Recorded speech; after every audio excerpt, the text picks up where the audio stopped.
सुकून है। टिकट भी 2.5 महीना पहले बनवाए थे हम लोग। कोई काम का नहीं है ये सब चीज। मेरा पूरा लाइफ खराब हो गया।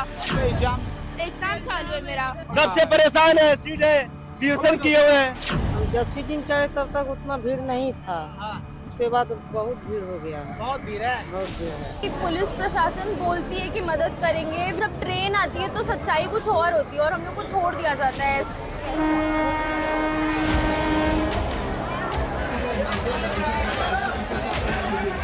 देश भर से प्रयागराज होकर गुजरने वाली सभी ट्रेनें व्यस्त हैं।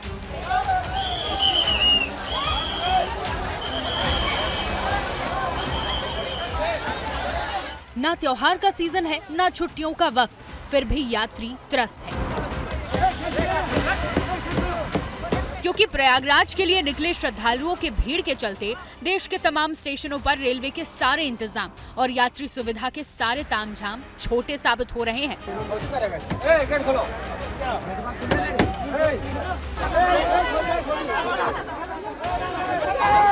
यात्रियों की ऐसी ही भीड़ शनिवार को नई दिल्ली रेलवे स्टेशन पर जुटी, जिसमें क्राउड मैनेजमेंट का सारा सिस्टम मिनटों में चरमरा गया। भगदड़ मच गई, 18 जाने चली गई। अब रेलवे प्रशासन सांप गुजर जाने के बाद लाठी पीट रहा है। दुखद हादसे के बाद हम लोगों ने नई दिल्ली रेलवे स्टेशन पर प्रबंधन के तरीके में थोड़ा बदलाव किया है। जैसे जो प्लेटफॉर्म टिकट हैं उनकी बिक्री पीक ट्रैफिक आवर्स में 1 हफ्ते के लिए बंद की गई है। अगले 1 हफ्ते के लिए, 1 सप्ताह के लिए प्लेटफॉर्म टिकट की बिक्री बंद की गई है, ताकि हम भीड़ प्रबंधन अच्छे तरीके से कर सकें। प्लेटफॉर्म पर आवश्यक लोग ही जाएं। बड़ा सवाल है कि यात्रियों की भीड़ को मैनेज करने के लिए रेलवे को कितनी साधारण सी बात इतनी देर से क्यों याद आई। ये बेसिक समझ पहले ही दिखा दी होती तो क्या स्टेशन पर भगदड़ और उसमें हुई 18 मौत टाली नहीं जा सकती थी। कुछ साधारण से सवाल हैं जो रेलवे से कई वर्षों से पूछे जा रहे हैं। अब जाकर रेलवे इस दिशा में कुछ एक्शन में आया है। एक्शन क्या है वो बताएंगे, लेकिन पहले वो सवाल भी जान लीजिए। क्या रेलवे स्टेशनों पर एयरपोर्ट जैसा सिस्टम नहीं हो सकता?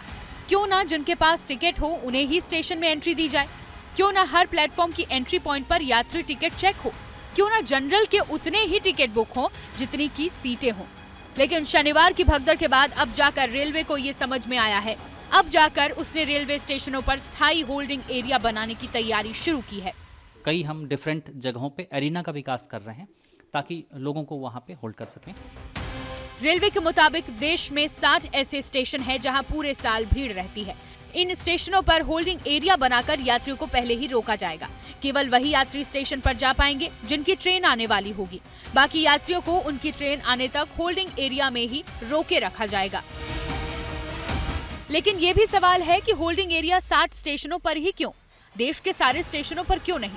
एयरपोर्ट जैसे एक ही व्यवस्था बनाकर रखने में आखिर समस्या क्या है? सभी व्यक्ति अपने साथ छोटे-छोटे बच्चों को हाथ पकड़ कर चलें, बड़े बूढ़ों की सहायता करें, वृद्धों ऐसाओं की मदद करें। हम लोग श्री राम के भक्त हैं, कभी भी मरने के लिए तैयार हैं। आस्था पर हमारा पूर्ण विश्वास है, इसलिए जा रहे हैं कुंभ स्नान करने के लिए। महाकुंभ का फिर मौका मिलेगा, इसलिए हम लोग जा रहे हैं। क्योंकि पूर्ण विश्वास है, आस्था है, इसलिए तो आस्था है, जान दे देना। जान दे देना, मरेंगे भी तो धर्म के नाम पर मरेंगे। उत्तर प्रदेश, बिहार, झारखंड, मध्य प्रदेश, छत्तीसगढ़ समेत कई राज्यों के रेलवे स्टेशनों से अब भी ऐसी ही तस्वीरें सामने आ रही हैं, जैसे 15 फरवरी की शाम नई दिल्ली स्टेशन के अंदर थी।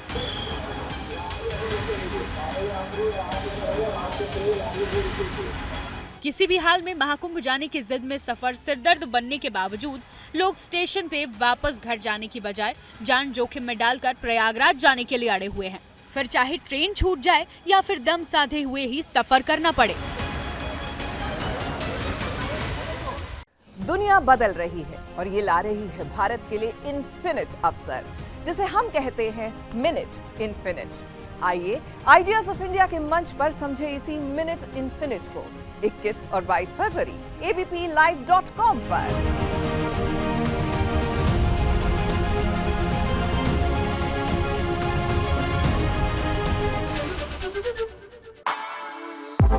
For exclusive and insightful videos, subscribe to our new channel ABP Live Premium.